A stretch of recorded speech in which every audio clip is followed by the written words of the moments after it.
윤석열 대통령 당선인이 총리 없는 새 정부 출범을 불사하겠다는 의지를 나타냈습니다. 민주당이 반대하는 일부 내각 후보자에 대해서 임명 강행 기류를 내비친 걸로 해석이 되죠. 그중에서도 한동훈 후보자의 거취가 분수령이 될 걸로 보입니다. 다음 주 월요일 청문회가 잡힌 한 후보자는 딸의 스펙 관리 의혹이 보도되자 연일 강경 대응도 하고 있는데요. 민주당의 공세 또한 뜨거워지고 있습니다. 관련 소식을 유정아 상황실장이 정리했습니다. 네, 국회 인사청문회 전국 이제 반환점을 돌았습니다. 민주당은 윤석열 정부의 첫 내각 장관 후보자 낙마 리스트를 발표했습니다. 참신하고 기대되는 후보는 단 한 명도 없었습니다. 특권과 비리, 불법 의혹이 쏟아졌습니다. 특히 복지부 정호영, 국토부 원희룡, 행안부 이상민, 문체부 박보균 후보자는 국민 눈높이에 현저히 미치지 못합니다. 네, 민주당이 지목한 건요. 이 정호영, 한동훈, 원희룡, 이상민, 박보균 장관 후보자입니다. 일부 후보자의 낙마 예고는 예상을 했던 바죠. 추경호 경제부총리 후보자를 비롯한 4명에 대해서는 이미 보고서 채택에 이제 민주당이 동의를 한 상태인데요. 새 정부 발목 잡기라는 프레임과는 거리를 좀 두겠다는 걸로 해석이 됩니다. 다른 후보자의 거취가 인준에 영향을 미칠 거다라고 했던 한덕수 국무총리 후보자에 대해서도 잘못된 인선이라는 응답이 더 높다라고 했는데요. 국민의힘은 후보자들의 거취를 연계시키는 거는 연좌제 금지 위반이고 청문회 취지에도 반한다고 했습니다. 장관 한 10명씩 우르르 들어가면은 의례적으로 한두 명 낙마시키면 나머지는 통과시켜준다. 이런 참 국민 입장에서는 불행한 관행이라든지 국회가 욕을 먹었는데 예. 정권 출범기에 협조 안 해가지고 뭘 얻으려고 하냐. 많은 국민들이 의심할 겁니다. 네, 이런 비판이 일자 민주당은 비를 할 생각은 전혀 없다고 했는데요. 한 후보자 자체로 부적격이라는 입장을 내놨습니다. 민주당은 한덕수 총리 후보자와 기타 장관 후보자들을 딜할 생각이 전혀 없고요. 마지막 총리를 지내신 이후로는 자기 관리에 엄격하지 못하고 오히려 재산을 늘리는데 주력했던 분 아닌가. 실격이다, 부적격이다라고 하는 의견이 훨씬 높고. 네, 결과적으로는 자칫 신임 총리 없이 새 정부가 출범할 수도 있는 그런 상황입니다.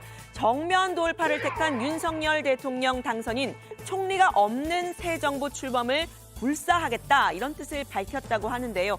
한 후보자에게는 직접 전화를 해서 윤석열 정부 총리는 한덕수밖에 없다 이렇게 신뢰를 보냈다고 합니다. 총리 인준이 늦어지면요. 현 김부겸 총리가 이 추경호 경제부총리 후보자를 제청하고 당분간은 이 추경호 경제부총리 대행체제로 가는 방안이 거론이 되는데요.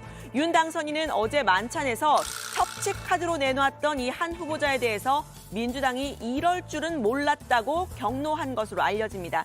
정호영, 한동훈 후보자 지명 강행에 무게를 실은 건데 다만 국민의힘 당 차원에서는 사실상 정 후보자의 지명 철회를 당선인에게 요청했습니다. 우리 당의 의견을 비공개로 대통령 당선인 측의 비서실에 전달을 하였고 당선인께서도 아마 각종 의견이나 여론을 감안해서 적절한 판단을 하시리라고 생각하고 있습니다. 과연 본인이 재직하고 있는 학교에 아들과 딸이 정상적으로 들어왔다고 하더라도 그것을 신뢰하느냐 또 신뢰하지 않느냐의 그런 국민 수용성 문제가 중요하기 때문에 네, 결과적으로 이번 청문 전국에서 명실공히 가장 뜨거운 감자는 한동훈 후보자가 됐습니다. 한 후보자는 앞서 여러 의혹이 불거졌지만 한 방은 없었죠. 한 방이 될지는 잘 모르겠지만 딸의 스펙 관리 의혹이 뜨겁습니다. 인천의 한 국제학교에 다니는 한 후보자의 고등학생 딸이 봉사활동을 하는 복지관에 노트북 50대 기부를 주선을 했는데 해당 기업의 인원이 엄마 친구이자 엄마 아빠의 서울대 법대 동문이라는 사실이 알려진 겁니다. 이른바 엄마 찬스 의혹인데요. 한겨레 신문은 여기에 2달간 논문 5개, 전자책 4권을 썼다는 내용도 보도를 했습니다. 국가 채무, 코로나19 이런 고등학생이 쓰기에는 조금 어려워 보이는 내용이라고 보도가 됐는데요. 관련 내용으로 이 서울과 인천시장상을 받고 또 미국 매체와 인터뷰까지 했다 이렇게 보도가 됐습니다. 해당 매체 기사는 4만 원에서 6만 원 정도를 내는 광고성 기사였다고 하는데요. 입시를 위한 스펙 쌓기였다는 건데 조국 전 장관 사례가 떠오르는 대목입니다. 민주당에서는 이례적인 수준의 부모 찬스라고 공세를 폈습니다. 일반적인 우리 고등학교 2학년 정도의 수준에서 지금 하고 있는 것과는 상당히 이례적이고 상당히 좀 특수한 경우인 것은 맞는 것 같아요. 그럼 대한민국에 이제 고등학생 딸을 둔 어떤 부모들이 그 딸이 다니는 고등학교에 기부를 하고 싶은데 그 학교와 기업을 연결해 줄 수 있는 부모가 몇이나 될까요?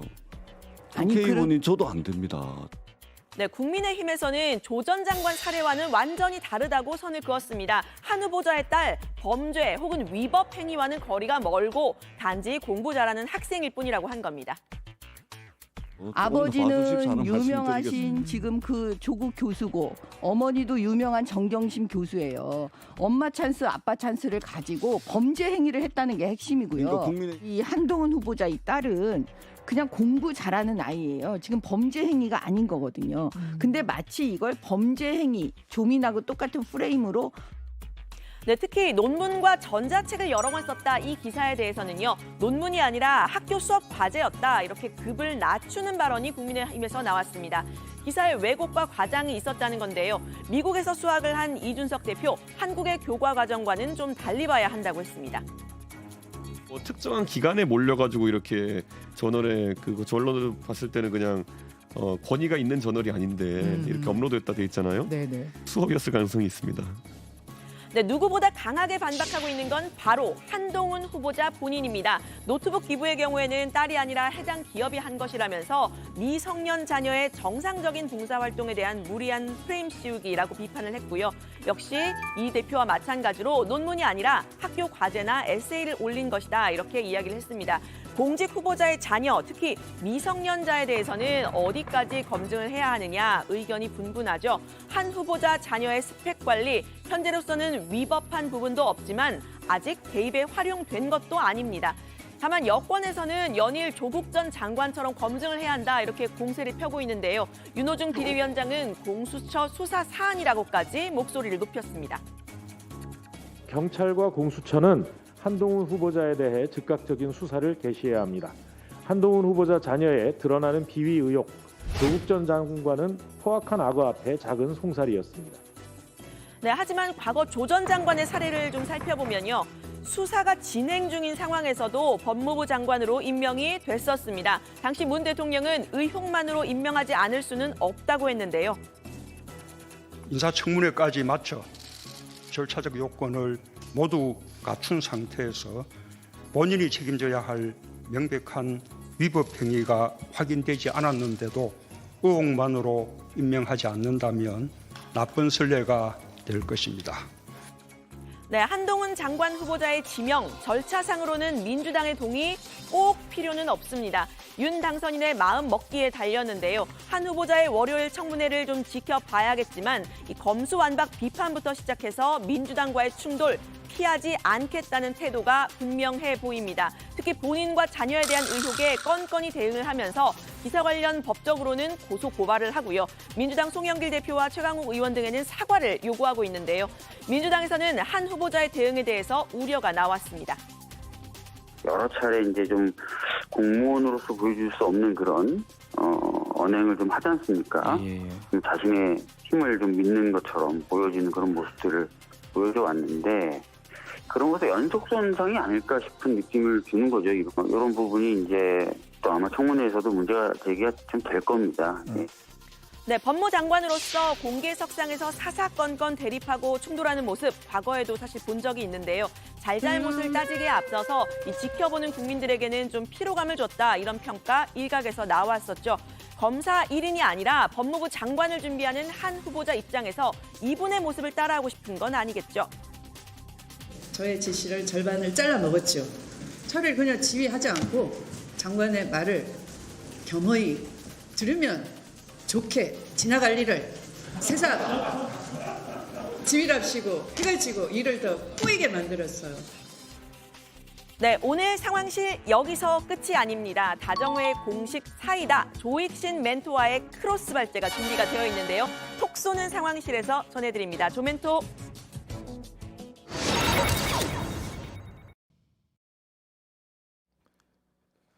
눈에는 눈, 이에는 이라는 걸까요?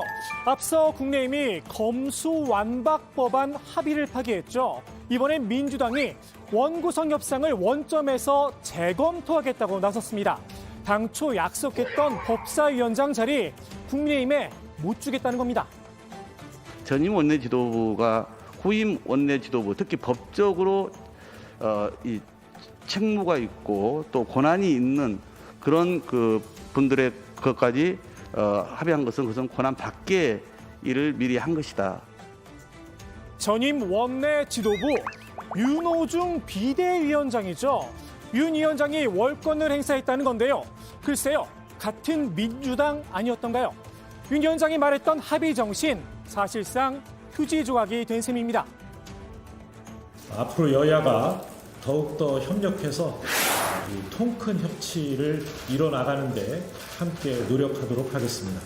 앞으로도 여당이든 야당이든 국회가 협치의 장으로서 잘 작동될 수 있도록 활동해 줍시다. 당시 여야는 상원으로 불리던 법사위의 권한을 축소하자 신사협정도 맺었었죠. 법사위의 갑질과 시간 끌기를 원천적으로 차단한다는 여야 원내대표의 신사협정 내용이 포함됩니다. 체계자구 심사의 범위를 잘 준수해서 법사위가 그 운영이 되도록 한다라고 하는 원칙을 첨예한 것인데 그 부분 통과시킬 겁니다. 박홍근 원내대표는 이 약속이 제대로 지켜지지 않았다면서 합의 파기의 명분으로 삼았는데요.